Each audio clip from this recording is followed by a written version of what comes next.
है। पंचायत चुनाव में देखिए, ओवरऑल अगर आप समीक्षा की बात करते हैं तो जो पब्लिक ने वोट दिया है वो कांग्रेस को दिया है और बीजेपी के खिलाफ दिया है, क्योंकि कांग्रेस और निर्दलीयों ने भारी संख्या में जो है चुनाव जीता है। जो मेंबर्स के द्वारा चुनाव है उसमें लालच, भय और बाहुबल और प्रशासन की मदद से बीजेपी ने कुछ रिजल्ट अपनी ओर किए हैं, लेकिन कुल मिला के इस इलेक्शन में भारतीय जनता पार्टी ने बहुत कुछ खोया है, अपनी छवि खराब की है और प्रदेश की छवि पूरे भारत में खराब की है। टिहरी में जो हुआ सबने देखा, बीजेपी ने अपना कैंडिडेट उतारा, कांग्रेस ने अपना समर्थित कैंडिडेट उतारा। उसके बाद भारतीय जनता पार्टी ने अपने कैंडिडेट का विड्रॉल किया नाम और कांग्रेस के समर्थित उम्मीदवार को अपना उम्मीदवार घोषित किया। इसके पीछे डर, भय और बहुत सारी चीजें हो सकती हैं। उसके बाद नैनीताल में जिस तरीके से दिन दहाड़े, जहां गवर्नर हाउस है, जहां कुमाऊं कमिश्नर खुद बैठते हैं, जहां डीएम का कार्यालय है, जहां हाईकोर्ट है, वहां हाईकोर्ट से मात्र 200-250 मीटर की दूरी पे जिस तरीके से कांग्रेस समर्थित लोगों को तलवारों से, हथियारों से डराकर घसीटते हुए लोग ले गए, लूट के ले गए, वो अपने आप में ये साबित करने के लिए काफी है कि भारतीय जनता पार्टी की सोच क्या है। वेताल घाट में गोलियां चली हैं और उसके बाद बीजेपी के प्रदेश अध्यक्ष ने जिस बेशर्मी से बयान दिया कि गोलियां चलती रहती हैं, ये चलता रहता है, ये बीजेपी और आरएसएस के असली चेहरे को दिखाने के लिए काफी था। और कुल मिला के जनता का मूड कांग्रेस के पक्ष में है, ये साबित हो गया, क्योंकि मेंबर्स को पार्टी के जो मेंबर्स से समर्थित उनको ज्यादा संख्या में जनता ने जिताया और जो जनता के वोटों की लूट या चोरी हो रही थी उसमें उत्तराखंड में दिन दहाड़े बीजेपी ने लूट करके भी दिखा दिया है। तो ये चोरी की पार्टी है और लूट की पार्टी। प्रदेश में जो है संगठन सृजन की शुरुआत हो जा रही है जी, 26 पर्यवेक्षकों की नियुक्ति की है, क्या रहेगी, कब तक चलेगा? देखिए ये जल्दी शुरू होगा।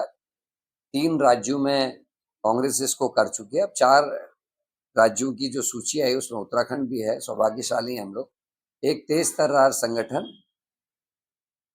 ट्रेंड संगठन और ऐसा संगठन जो पूरी मजबूती से भारतीय जनता पार्टी के कुकर्मों के खिलाफ लड़ सके, उसकी तैयारी है। राहुल गांधी जी का ये ड्रीम है और खड़गे जी इसको मॉनिटर कर रहे हैं वेणुगोपाल जी के साथ।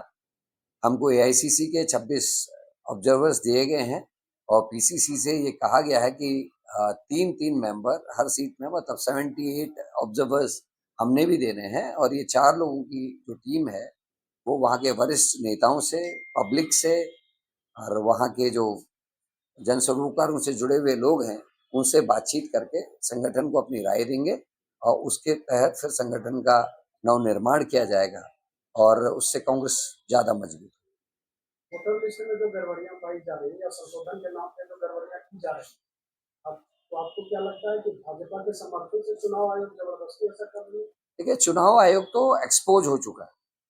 जो राहुल गांधी जी ने प्रेस की उसमें वरिष्ठ जो पत्रकार है उनका साफ साफ कहना था कि ऐसी प्रेस हमने आज से पहले नहीं देखी, इतना स्पष्ट और एक एक चीज की कितने राज्यों में किस व्यक्ति का नाम है, कौन व्यक्ति, 5 जगह नाम लिखा हुआ है, एक 10x12 के कमरे में 80 लोगों का जो है नाम है, एक आदमी के 49 बच्चे हैं। मतलब ये चीजें राहुल जी ने रखी। चुनाव कमीशन बार बार कह रहा है एफिडेविट दो, लेकिन जो सवाल राहुल जी ने उठाए उनका जवाब नहीं दे रहा है। दूसरा, उत्तराखंड का चुनाव आयोग आपने देख लिया, हाईकोर्ट ने 11 जुलाई को एक आदेश दिया जिसमें स्पष्ट कहा कि उत्तराखंड का चुनाव आयोग पंचायत राज एक्ट की धारा 9 के उप धारा 6 और 7 का उल्लंघन करे, उसके बाद भी कोई स्पष्ट दिशा निर्देश ना देना। और जो नैनीताल में हुआ उसमें जिस तरीके का हाईकोर्ट में जज साहब ने जो कहा, जिस तरीके के उसमें बयान दर्ज हैं परिवारों के 5 मेंबर्स के कि किस किस ने उठाया, कैसे उठाया, उसके बावजूद भी, और डीएम का ये कहना कि मैं चुनाव कमीशन को लिख रही हूँ, रिक्वेस्ट कर रही हूँ कि दोबारा मतदान हो, तो मतदान का समय 3 बजे था। कोर्ट ने कहा 4:30 बजे तक आप लेके आए जिनको उठाया गया और 4:30 बजे मतदान कीजिए। लेकिन रात के 2 बजे ऐसा क्या कारण था कि चुनाव आयोग उत्तराखंड ने रात के 2 बजे काउंटिंग कराने का काम किया? भले ही जो रिजल्ट आया उसको लिफाफे में बंद किया, लेकिन रात के 2 बजे काउंटिंग कराने का क्या कारण रहा? ये स्पष्ट करता है कि चुनाव आयोग भारतीय जनता पार्टी की बी टीम के रूप में काम कर रहा है और घुटने टेक चुका है। अब वो किस वजह से है, ये आने वाला समय बताएगा। कई जगह जो कांग्रेस की स्ट्रॉन्ग कैंडिडेट थे उसको भारतीय जनता पार्टी ने बुला करने का काम किया और फायदा अपने प्रत्याशी का नाम वापस लिया। इस पर किस रूप देखिए, से बहलाना फुसलाना अपनी जगह है, ये तो चरम पे जा रहे हैं, डरा रहे हैं। जिस तरीके से महिला प्रत्याशी जो हमारी जिला पंचायत की अध्यक्ष की थी नैनीताल में, उनको जिस तरीके से बीजेपी के गुंडों ने, मर्दों ने, जो मेल हैं, उन्होंने उन पे हाथापाई की, उनके पति को जिस तरीके से सड़क में लेटा के वो मार रहे हैं, जिस तरीके से तलवारें लहराई जा रही हैं, ये स्पष्ट करता है कि बीजेपी वो हर हथकंडा अपराधी जो करती है। आपको एक उदाहरण देना चाहता हूँ, खटीमा के ब्लॉक प्रमुख को 3 बार पदच्युत किया सरकार ने, कोर्ट से रिइंस्टेट होके आते हैं, उसके बाद उनके बाद चारा नहीं था, बीजेपी ज्वाइन कर देते हैं, उसके बाद केस बंद हो जाता है, उसके बाद कुछ नहीं तो नहीं हटाया जाता। राजेंद्र भंडारी की पत्नी को पद से हटाया गया, जिला पंचायत अध्यक्ष थी, उसके बाद जब उन्होंने बीजेपी ज्वाइन कर ली, उसके बाद से लेकर प्रशासक बैठाने तक कभी उनके खिलाफ कार्रवाई नहीं हुई, कोई जांच नहीं मिली। तो ये बीजेपी का असली चेहरा है। हमारे साथ रहोगे तो ठीक रहोगे, नहीं तो वॉशिंग मशीन में धुल जाओ तो ठीक है। अगर वॉशिंग मशीन से बाहर रहोगे बीजेपी के, तो दागदार रहोगे, बर्बाद रहोगे।